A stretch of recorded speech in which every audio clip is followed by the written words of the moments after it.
In this lecture, we're going to see how arrays of pointer to char can allow us to optimize things a little bit. And we're going to be using the example we did in the last chapter where we built the application fortune teller to tell us a few things about ourselves. Here is how we were storing our text information. In our first version, we were using a lot of variables, and that was really bad. Because we had to keep track of all these variables, we had to go switch statements to select which prediction to show. That was really ugly. In the second version, we improved on it a little bit and used a two-dimensional array to store this data, and we had one variable name we could use to manage all these things, and it was really cool. The application was improved a lot. But we still have a problem. The problem we have is this second dimension here, which is 90.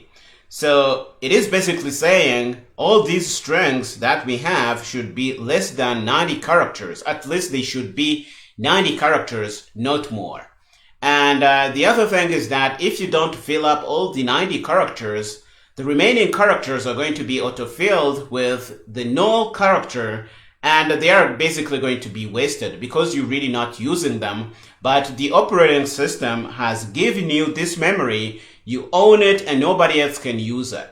So we really are stuck. We tried to solve the first problem of the variables that we had here, but we lost on the flexibility of making the string however we want and not wasting memory. But with these two options, we have to choose the list of the two evils, and I think the second option here is really good because it makes the code easy to manage.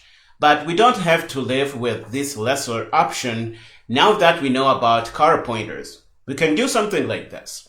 We can change our array to be an array of const char pointers, and we can put our data in here. And if the string is really large, no problem, we can fit it into memory. If it is not large, we can really put it in and use it. We are going to use the memory we need. If we need 50 characters, that's what it's going to be, no more, no less. If we need 70 characters, that's what it's going to be. We are not going to be wasting memory, but we're not also going to be limiting people to something like 90 characters like we have here. So this is really flexible, and we can change the program to take advantage of this because now we know about these const char pointers and some of the cool things they can do, this being one of them.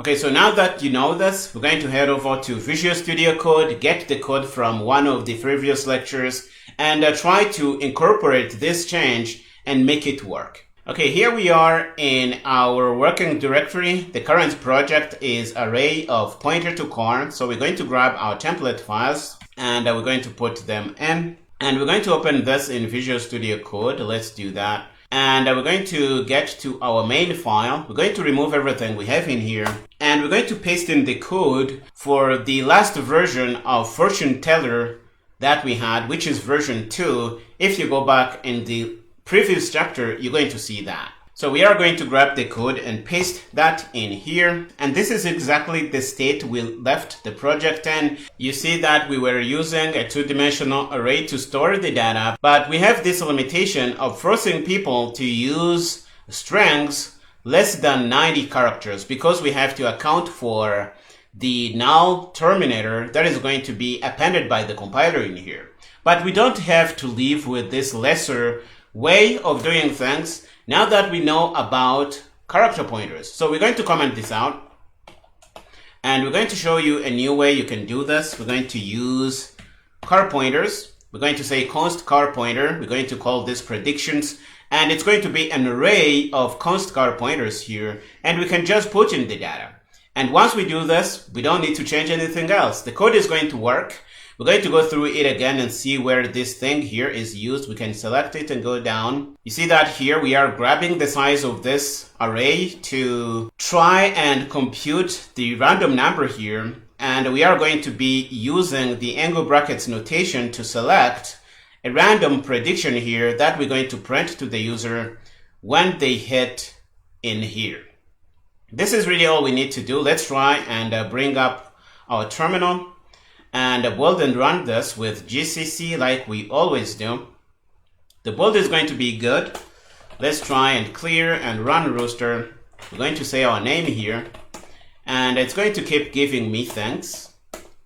And this is really how it worked. But now we can even have predictions that are more than 90 characters long. So for example, we can take this. This is just going to be an example. It's not going to be something meaningful. I just want to make sure that we can put in things larger than 90 characters. I am going to paste this in a couple of times. Let's do this. We are going to build this. So let's use GCC again. And you're going to see that the build is good. And if we try to run this, run rooster, I'm going to put in my name. And it's going to tell me things. And if we're lucky, it's going to pick the first and tell us that really long thing. Let's keep going. And you see that this thing was picked up. And it is definitely larger than 90 characters. And we are able to do this. So I think this is really all we set out to do here. I am going to clear this because I don't want to have this long piece of text in here because it's really ugly. Let's make sure that we are good here. A lot of kids running in the background. So we're going to a lot of kids, not kinds. We are going to stop here in this lecture. In the next lecture, we're going to see the difference between const pointer and pointer to const. Go ahead and finish up here and meet me there.